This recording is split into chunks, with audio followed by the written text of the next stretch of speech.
যেদিন স্বামী স্ত্রীকে চিনবে না, স্ত্রী স্বামীকে দেখে পালিয়ে যাবে, বন্ধু বন্ধুরে চিনবে না, পীর সাহেব মুরিদরে চিনবে না, মুরিদ পীর সাহেবরে চিনবে না, দলের কর্মী তার নেতারে চিনবে না, নেতা তার কর্মীরে চিনবে না, বন্ধু বন্ধুরে দেখে পালাবে। এই কঠিন মুহূর্তে সূর্যটা মাথার কাছে চলে আসবে, জমিনটা তামার জমিন হবে।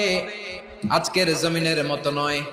মানুষ ঘর্মাক্ত, ক্লান্ত, শ্রান্ত মাথার মগজগুলো কানের ছিদ্র আর নাকের ছিদ্র দিয়ে বেয়ে বেয়ে পড়বে।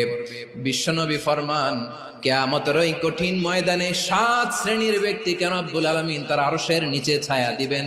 তার মধ্যে প্রথম শ্রেণীর ব্যক্তি হলো ইমামুন আদিল, যে ইনসাফের সাথে বিচার করে, যে জাস্টিস সমাজে সার্ভ করে, যে সুশাসন নিশ্চিত করে, ওই ইমামুন আদিল। আদিল শব্দটা বুঝছেন না? ইন্নাল্লাহা ইয়া'মুরু বিল আদল, পাইছেন?